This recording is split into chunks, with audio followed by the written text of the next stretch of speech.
在国外做设计和在中国做设计的区别，是什么契机让你想要来到英国？有没有遇到什么文化上的差异？我这一下问题好多，你一个一个来吧。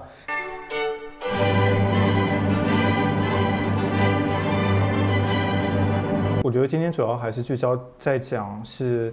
从工作的层面是为什么要来英国吧。其实我觉得最大的一个驱动力就是我是很希望从过去的环境里面能够走出来。然后说实话就是，因为在国内我也经常出差嘛，然后我觉得身边的人还有身边的事情，我觉得自己都能找到某一种规律，然后这种规律我觉得就会让我觉得是在一个循环和往复当中，就是我觉得很难去在那个重复当中去找到某种新的突破。老实讲，我觉得自己不能够通过自己从精神层面的学习，或者从一些有自我驱动力的层面去改变这件事情，所以我觉得我需要用一种非常原始的方式去做改变，就是我从物理的地点去到一个全新的环境，或者是一个完完全全不同的文化的环境。而且有一件事情是我一直比较相信和坚持的，就是我觉得只有冲突才能够带来一些新的想法，而且我觉得这种冲突是必须建立在文化上的，或者是民族，或者是意识上的。因为我觉得我们已经很习惯某一种文化，或者是很习惯某种思维定式，所以我觉得就是我要用一种非常原始，或者是说比较笨的方式，让自己的环境发生比较大的改变。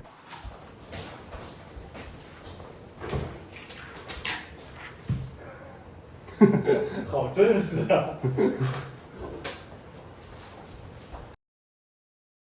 我可能早期没有找到自己的那个主体性，然后我是强制性的让自己到一个新的领域，比如说我从时装到戏服，我是强制性的让自己去接触一个新的环境，从而提高。所以那你在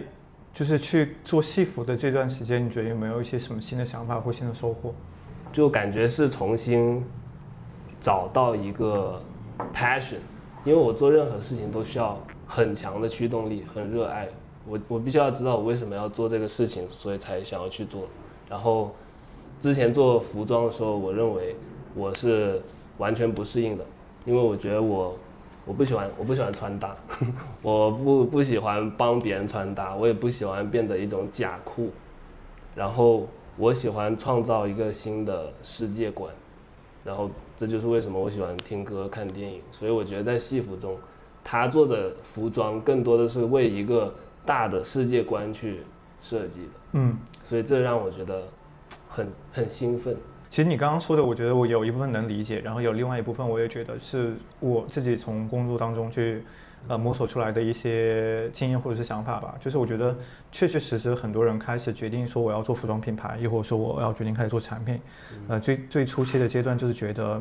我品味还不错，然后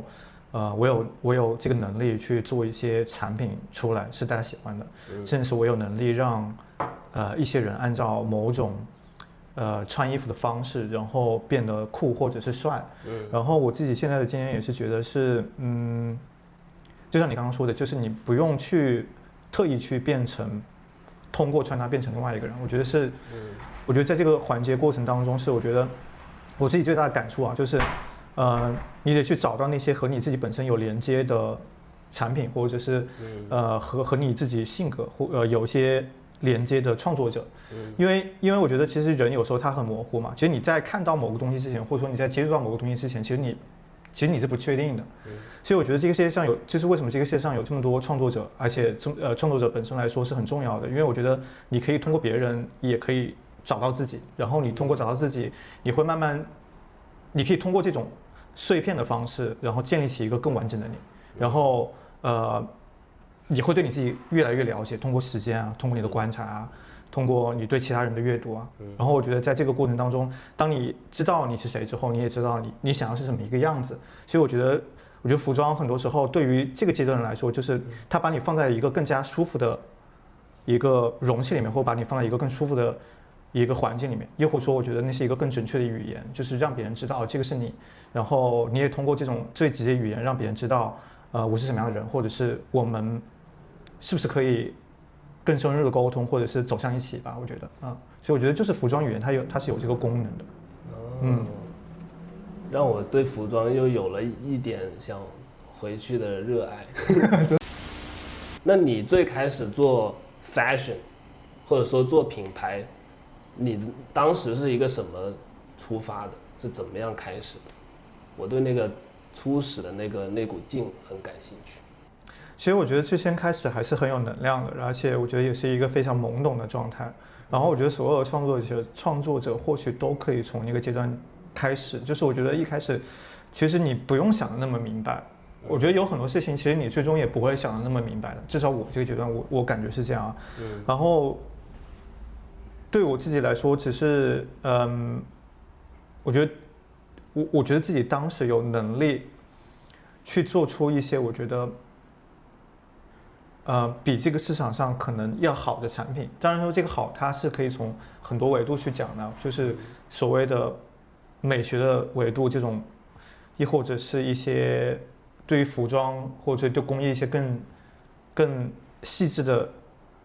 观察吧。我觉得自己是有这样的观察的能力，而且我觉得我可以把它转换成自己的语言，然后我也觉得我有能力去服务和我比较类似的人。就是因为我一直觉得自己是一个比较偏向于比较细致观察，而且比较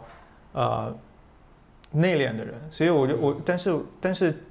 我觉得好像那个时候我没有找到一种特别能够符合我这样性格的人的产品，所以我很希望我既能服务自己，也能服务和我一样的人。然后至今我可能对这件事情是有一样的想法的，但是我觉得从技术层面还有对于服装的理解，我觉得又会发生了一些新的转变，所以我也会有一些新的想法。那说到这里，你因为上次我跟你有见面也有聊天嘛，然后你说你又特别想回去嘛，因为你在这边你在这边待多久？我待了7年。7年。那是什么原因就是让你想回去？首先你是不是想回去嘛？我现在很想回去，因为我本科开始就一直待在这儿，本科4年，然后中间又遇到疫情，然后又 gap 了2年，然后继续读研究生，所以说我在英国在伦敦这个地方已经待了太长时间了。然后，那你中间不是有去？我实习年的时候去了美国去实习，然后我在那段时间反而找到了一种激情。就是我在那个环境下，我反而找到了，我好像很融入这种文化，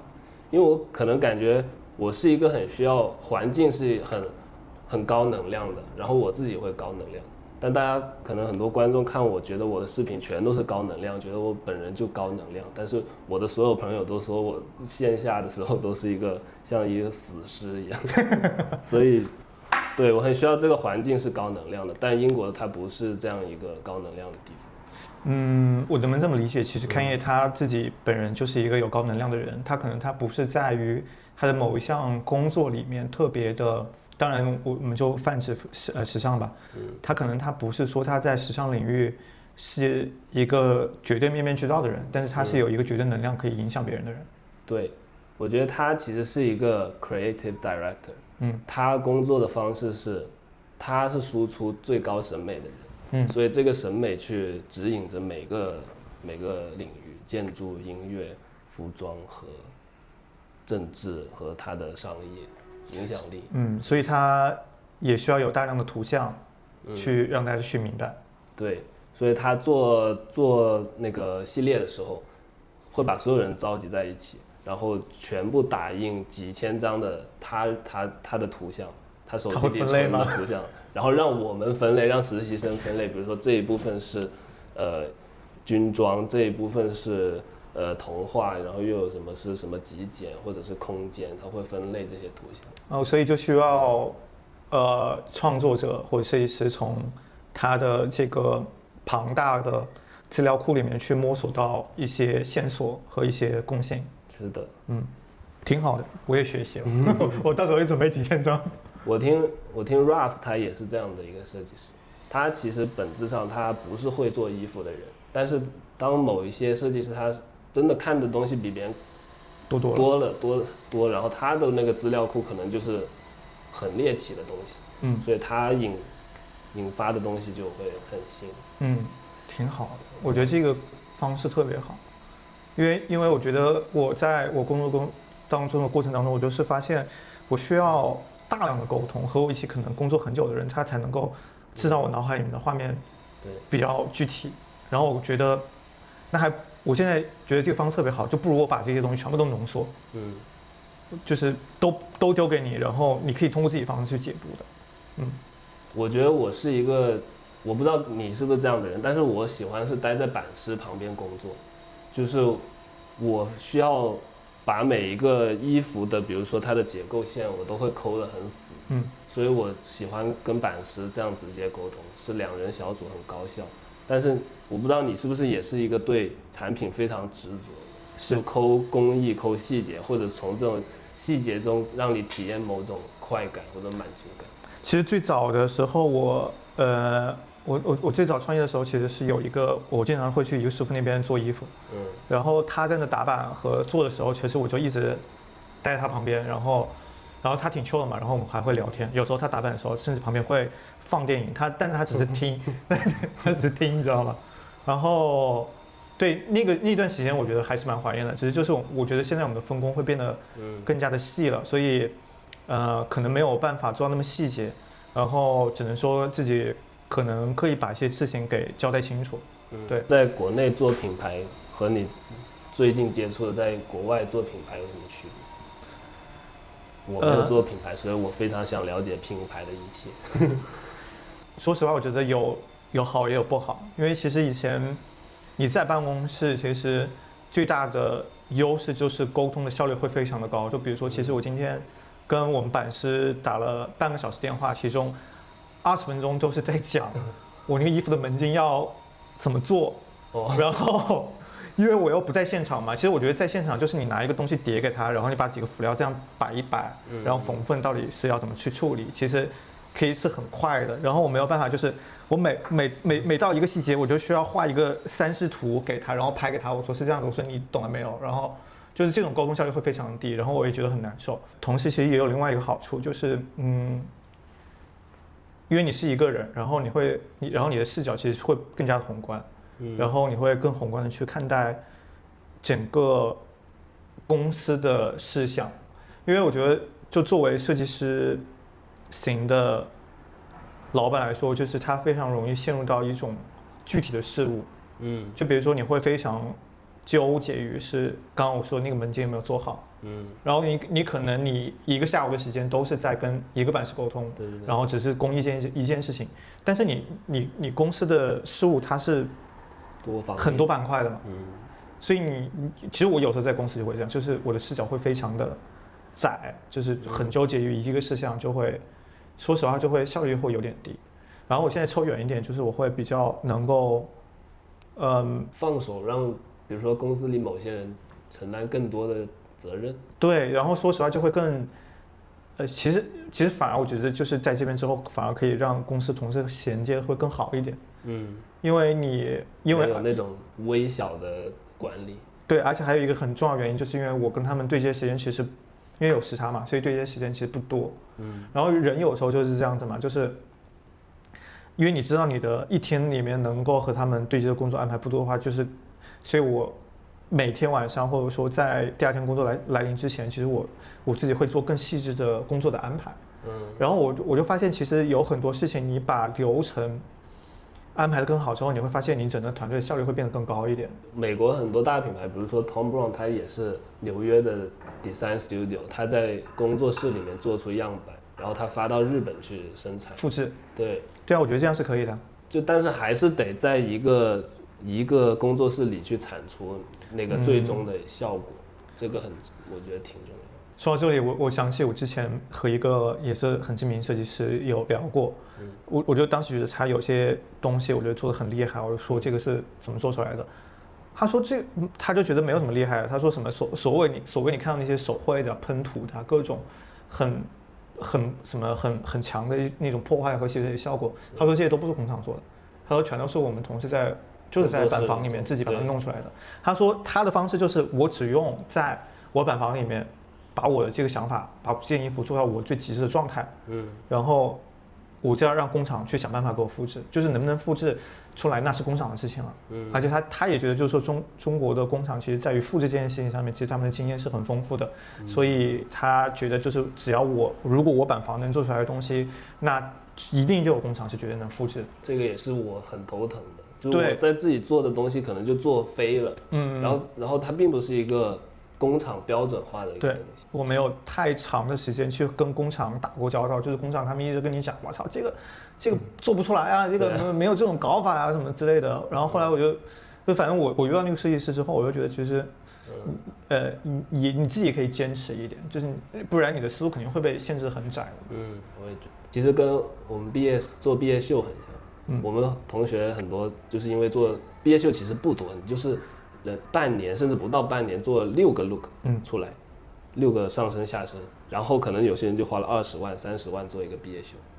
，6套衣服，把想象力往回收，然后去做商业的东西，这些东西是有方式和技巧的，甚至是有团队和人可以帮你去控制和管理的。但是你的思维的界限能到哪里，这个就是我觉得是很难去建立的。所以我觉得就是越早期能够把你的思维、想象力和眼界拉到越大，我觉得是越好的。对于我来说，它可能是你要分得更清楚一点。就如果你是真的要做那种 visionary 的产品，那我觉得你的定位就肯定不是它是一个很成衣或者量很大的一个东西。那你就要把你这个小而美的这个我们都不叫 studio， 叫 atelier 的单品做得最好。那可能它的形式就是 OK， 我是线下的预定，或者是 made to order 这种。对，或者是为艺人服务的，或演唱会之类的。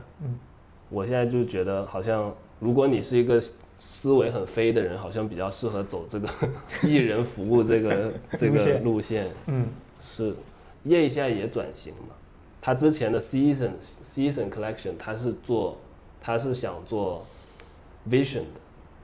所以他并没有太考虑销售和他的供应链，他只是在 studio 里面找了一大帮人，把他最极致的想法呈现出来，走一场秀和配合他的音乐。但是他现在做的可能更多转向于这种 merch 周边 T 恤印花，所以我觉得他做的事情是分得很清楚的，我觉得，但是我觉得设计师可能包括我现在我觉得我清楚，但我以前不太清楚。我觉得我设计了一个很飞的东西，那他肯定我就可能有订单了，会有好的结果。对。那你觉得现在做男装是什么样的一个状况？因为我觉得当下的这种男装的语境，或者说全球的时尚的语境，其实都在往一种更冷静的一种更 quiet luxury， 对，一种更冷静的更简单的趋势在走。那在这样的环境下面，你其实很容易，我觉得是很容易重复和雷同的，对吧？是。然后那在这样的环境里面，你怎么又能够体现自己的性格，然后同时你又能够提供好的产品，然后同时你还有很好的视觉语言，或者是沟通的语言，或者是你有什么沟通的方式，让市场看到你，注意到你。其实我觉得这个也都是在产品之外的一些能力吧。我觉得这其中还包含了供应链，然后包含了 branding marketing 的能力。我觉得这个远远不只是说我可以设计好的产品，我可以做好的造型。我觉得这个都对其他的各方面能力提出了更高的要求。但我觉得现在更碎片化了，没有以前这么集中，因为你看到的东西多了，所以他可能有更多的渠道去买不同的人的东西。当然，感觉现在好像是一个去中心化，比如说一个博主的品牌，我不知道需不需要showroom，因为我真的不了解品牌showroom到底能订多少件，然后走秀到底值不值得，这个我真的不懂。我有跟非常多在做创作的朋友们在聊天嘛，包括甚至在做雕塑的啊，或者说在做一些纯艺的那些人，因为其实老实讲，以前那些在做纯艺那些人，其实他们基本上是不会说我要去讲我的作品，然后或者说我要非常主动的曝光在社交媒体下的。但是我觉得大家今天其实这样的观念都发生了很大的转变，然后包括我觉得大家阅读的方式也发生了转变。就比如说我们小时候会非常依赖杂志，或者说大的这种媒体的平台，然后甚至是也会觉得它很有权威，对吧？然后但是好像小红书出来之后，或者说个人自媒体平台出来之后，就比如说你要买个手机、买个电脑，或者说买个茶杯或买个什么，就是你会更信赖这些个人的视角，因为你会觉得这个背后应该不是广告，应该不是大平台，它要教育你怎么样，就是你自己也会知道我要怎么去摄取信息，或者是筛选信息，就是每一个人变成了最直接的信息输出者，然后也变成了一个更有能力去筛选和摄取信息的人。但是我也觉得，就是你刚刚说，设计师需不需要showroom，需不需要走秀？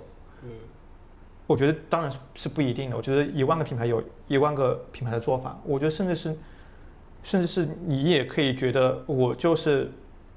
不会做 Instagram，我就是不会做小红书，我什么都不会，我就是只会几件事情，但那几件事情我也做得很好。我觉得你也肯定能够找到一个你生存的方式。我觉得今天的问题不是在于说我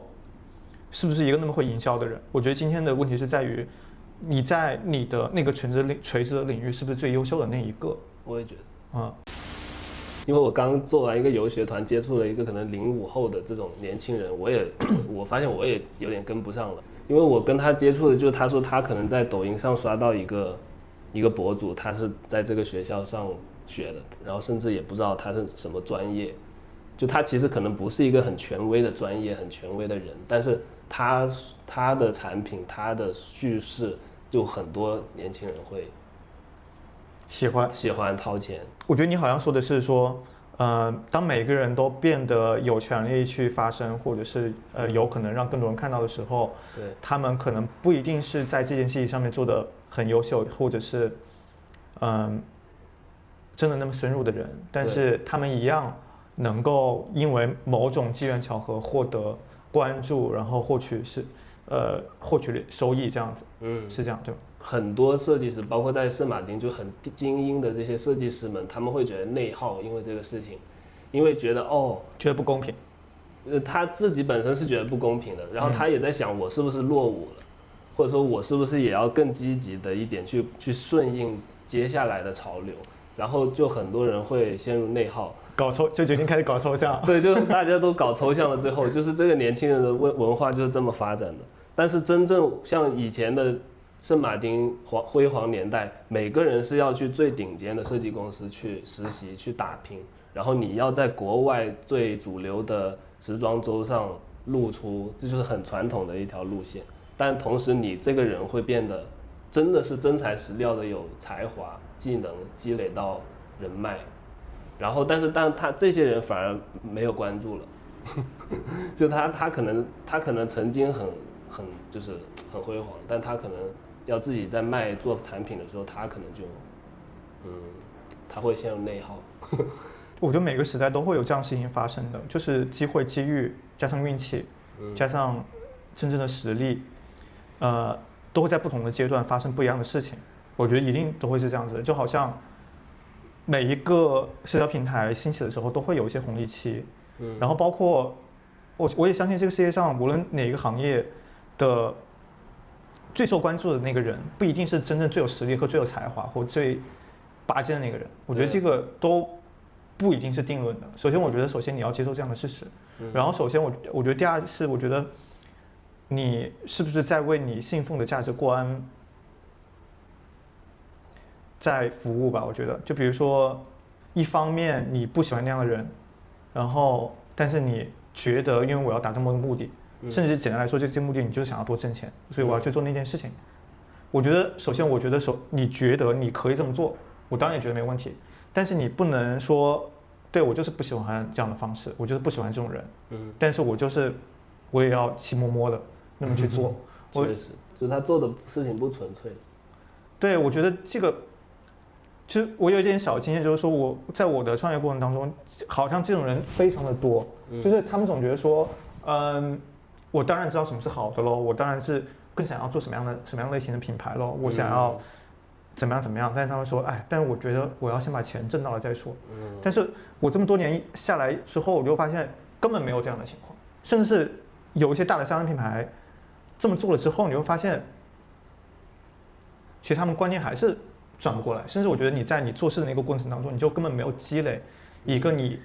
曾经说的做那样品牌的经验和那样的意识。就你的你的目光不触及到你曾经向往那个世界，你也没有真正走进去过，